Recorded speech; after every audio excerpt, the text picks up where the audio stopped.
తాజా అంశం చూస్తున్నాం. హైదరాబాద్ లో రియల్ ఎస్టేట్ రంగం పడిపోయిందని దుష్ప్రచారం చేశారని డిప్యూటీ సీఎం బట్టి విక్రమార్క అన్నారు. ఇటీవల ప్రభుత్వ భూమిని వేలం వేస్తే ఎకరా 177 కోట్ల ధర పలకటం హైదరాబాద్ అభివృద్ధికి నిదర్శనమని అన్నారు. నారెడ్కో ఆధ్వర్యంలో హైటెక్స్ లో నిర్వహిస్తున్న ప్రాపర్టీ షోను బట్టి విక్రమార్క ప్రారంభించారు. Telangana state is nothing but A land of Joy.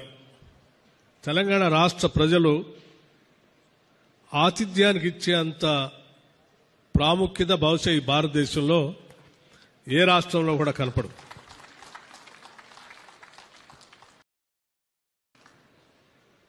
గ్రామానికి కానీ ఇంటికి కానీ బంధువులు వచ్చినా స్నేహితులు వచ్చినా అది ఆ రోజు పండగే వాళ్ళకి.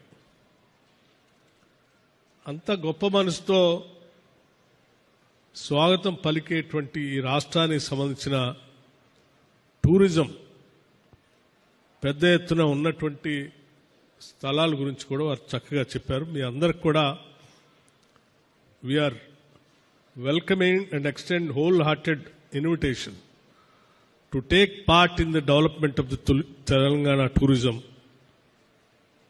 You have a wonderful sites like particularly deep inside in the forest, ecotourism కానీ లేకపోతే బ్యూటిఫుల్ వాటర్ ఫాల్స్ కానీ టైగర్ రిజర్వ్ ఫారెస్ట్ కానీ అన్నీ ఉన్నాయి. దీన్ని అద్భుతంగా ఇక్కడ రావడానికి కావాల్సిన ఇంటర్నేషనల్ ఎయిర్పోర్ట్ ఉంది, మంచి ఇన్ఫ్రాస్ట్రక్చర్ కూడా ఉంది. కాబట్టి దీన్ని మీ అందరూ నారెడ్కో సభ్యులందరికీ నేను విజ్ఞప్తి చేసేది, ఇక్కడ ఉన్నటువంటి మీరే కాకుండా దేశవ్యాప్తంగా ఉన్నటువంటి మీ ఆర్గనైజేషన్లో కూడా దీన్ని విరివిగా ప్రాచుర్యంలో తీసుకుని వెళ్ళి ఈ రాష్ట్ర టూరిజం కోసం కూడా ఇదోధికంగా మీరంతా సహాయ సహకారాలు అందిస్తారని ఆశిస్తూ, it is a pleasure to join all of you at the 15th NAREDCO Telangana property show for all of us, particularly the government. A landmark event that brings together those who build our city and those who believe in it.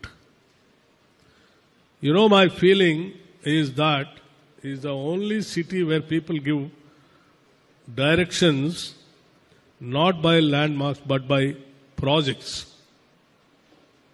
I think nowhere in the country the landmarks, generally they give by the